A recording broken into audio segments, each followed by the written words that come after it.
I woke up on the day my brother and I were supposed to choose our wives. But this time, I could hear everyone's thoughts. I heard my brother thinking, this time, I'm snagging the good wife first. Then, the dumbass rushed to hug the sweet woman I married last time, leaving me with the bitch who made his life a living hell before. I chuckled. Did he really think my first wife was some saint? I was back. Right here, on the day my brother and I were supposed to pick our partners. Across the dining table sat two women around our age. There was Gwendolyn Stone, the elder daughter, quiet, reserved. And then there was Willow Stone, the younger one, rumored to be a love child. She was known for her gentle nature. This time, I'm snagging the good wife first. The thought echoed in my head. My brother, Dylan. He was staring at Willow, practically drooling. I'm gonna make you mine, baby. That's when it hit me. I wasn't just reliving this day. I had some kind of psychic link. I could hear what people were thinking. Sure enough, Dylan jumped up and planted himself next to Willow, gazing at her like a lovesick puppy. Hey, I'm Dylan Chambers. I think I'm falling for you. My dad chimed in. Since Dylan's made his choice, Chad, you'll be marrying Gwendolyn. I could practically taste the smug satisfaction rolling off Dylan. Enjoy being miserable, bro. Last time around, Dylan married Gwendolyn. She was a ruthless businesswoman, always working. Plus I'd heard she was frigid. Dylan tried to get in her pants, but she always kicked him out of the bedroom. Sometimes, she'd get physical. Eventually, Gwendolyn couldn't give him an heir, and my grandma, bless her heart, decided Dylan's swimmers were busted. She sent him packing. I ended up with Willow, who, despite her low status in the Stone family, kept me fed and comfy. She was always by my side, dragging me to the mall, out to dinner, on dates. The Stones all thought we were the perfect couple. Then Gwendolyn died suddenly, from poisoning, and Willow inherited the whole damn company. Suddenly, I was top dog. Dylan, eaten up with jealousy, ran me over while I was walking home. Point 3. Sure thing, Dad. I'm kinda into Gwendolyn myself. I plastered on a smile and sat next to her. Damn, she had presence. Like sitting next to a walking ice sculpture. No wonder Dylan couldn't handle her. I tried to tap into her thoughts, but got nothing. Zip. Nada. Willow, though, gave Dylan a sweet smile, and I heard her think, what a cute twink. That sent a shiver down my spine. I instinctively grabbed Gwendolyn's wrist. She had tiny wrists, and her hand was surprisingly warm. She gave me a look that could kill, and I quickly let go. As scary as she was, I'd rather take my chances with the Ice Queen than that viper. Willow. This time, things were gonna be different. I was going to make my own fortune, be independent, and not rely on anyone. Point 3. Dylan and I had a double wedding just like last time. Back then, Gwendolyn didn't even bother showing up, but Willow was there bright and early. Everyone said she was the more attentive partner, and this time it was just the same. Willow, all smiles in her white dress, rushed over to grab Dylan's hand. As they passed me, Dylan gave me a victorious smirk. Hey bro, where's Gwen? I just chuckled. Mind your own business, little bro. That wiped the smile off his face. Laugh now. See if you're still laughing when she beats your ass later. Too soon, buddy. Way too soon to be counting your chickens. Gwendolyn skipping the ceremony just like last time, and I got the same looks. Pity, disdain. Dylan was loving it. Couldn't wait to say, I love you, Willow, and plant one on her. He wanted to see me squirm, but I wasn't stupid. I wouldn't storm off like a baby. I remembered everyone saying Dylan was immature, unworthy of the Stones.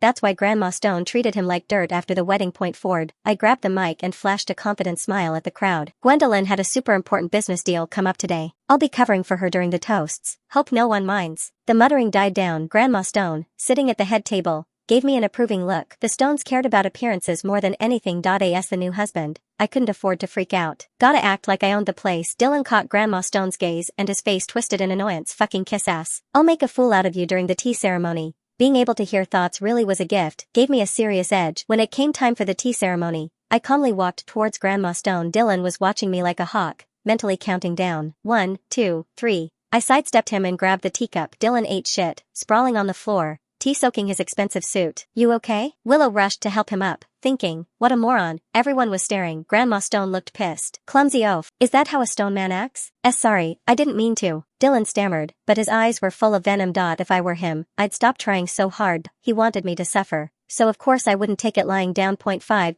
The wedding ended quickly after that fiasco. Grandma Stone didn't give Dylan the time of day, but she beamed at me. She even grabbed my hand and said, Chad, I'll make sure Gwendolyn comes home tonight to make it up to you. And sure enough, Gwendolyn came home that night. She kicked off her heels the second she walked in the door. Looking exhausted, I hurried over to take her coat. Rough day, Gwen. She just glanced at me, didn't say a word. Last time, Gwendolyn hadn't even bothered to show up on their wedding night. Dylan spent the night alone, a laughingstock. He tattled to Grandma Stone, who chewed him out for being spineless and unable to handle his wife. While Gwendolyn was showering, I made the bed, brewed some tea, then I straightened up the couch, ready to sleep there. When Gwendolyn came out, she saw the setup and her eyes narrowed. I stammered, you take the bed, I'll crash on the couch. Chad, are you playing hard to get? She gave me a sideways look, her robe slipping slightly, revealing her collarbone and a few water droplets clinging to her skin. Damn, she was hot. I quickly looked away. No, we barely know each other. Sleeping together would just be awkward. If you're up for it, I'd rather cooperate. What do you mean? This is just a business arrangement, right? Most couples like us live separate lives, put on a show for the cameras. I just want to live comfortably, no need for drama. She smirked. You're smarter than you look. That's exactly what I want. Deal. I was just a regular guy. I didn't have the skills to win her over. I and the Stone family. Her attitude towards me depended on Grandma Stone's opinion. I didn't want to end up like Dylan. I was going to get rich, start my own company, and be my own damn boss. Sixth, I made Gwendolyn post a picture of us holding hands on social media with the caption, "Just married." Reason being that everyone needed to think we were okayed. I also noticed that her profile was spotless. No travel pics, no selfies, just this one post. Her life must be boring as hell. She slept in the bed and left me on the couch. Whatever. The next morning, Gwendolyn woke me up with her workout routine. She was doing Pilates to loud music. She was cold, but she was in great shape. Not an ounce of extra weight, way better than Willow. Stop staring. I'm not interested. She got up slowly, rising from the floor. Get dressed. We're having breakfast. Translation. Gotta keep up appearances. I thought she seemed alright. So why did she treat Dylan so badly last time? After I got ready, Gwendolyn and I headed out, and there, locking fingers, were Dylan and Willow. Dylan was wearing a baggy shirt, the collar wide enough to show off the hickeys on his neck. Dylan scanned me from head to toe, smirking, wrapped up tight. Bet he's hiding bruises. He smirked. Hey bro, how was the wedding night? I was wearing casual clothes. Dylan forgot that Grandma Stone hated casual clothes, but I wasn't about to tell him. I smiled. Dylan, technically you should call me brother-in-law. His face soured and he bit back a retort. Gwendolyn never asked me to. Why should I? Then he looked at Gwendolyn. Gwen, back me up here. I could feel Gwendolyn's energy freezing around me. Willow was thinking, what a fucking idiot. I'll deal with you later. She tugged on Dylan's arm, telling him to shut his mouth, but he had no clue. Point 7. Willow, what's the first rule of the Stone family? Gwendolyn said softly. Willow quickly lowered her head. I'm sorry, sis. I'll correct him right away. And then, smack, she slapped Dylan across the face. Say hello to your sister and brother-in-law. Dylan's face was bright red. He was about to explode, but he knew better than to mess with Gwendolyn. Good morning, sister, brother-in-law. Then Willow dragged him away. I knew that rule from memory. No one should disrespect the heir and her partner. Disrespecting them in any way will result in 30 lashes. Gwendolyn was the heir. I memorized the rules to survive. Dylan was going to take advantage of me. Point 8. When we got to the dining room,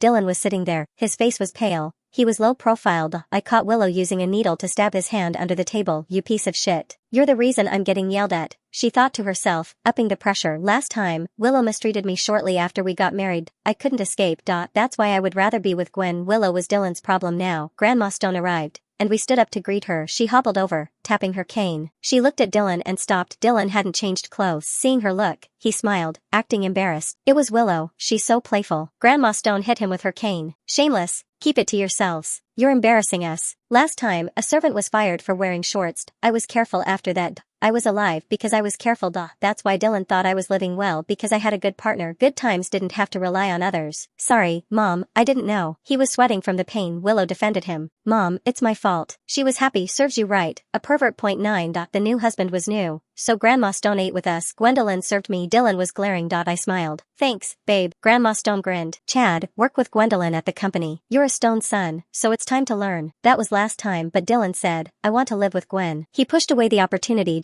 He was penniless. Okay, Mom. 10. Gwendolyn took me to the company. I was trying to hear her thoughts, but there was nothing. She was a woman who wasn't entangled in things. She wasn't worried. She took me to her office. Wait here. Then she left. I saw her at a meeting with someone from Britain. The Stones are rich, and this product formula is worth hundreds. Time to swindle them.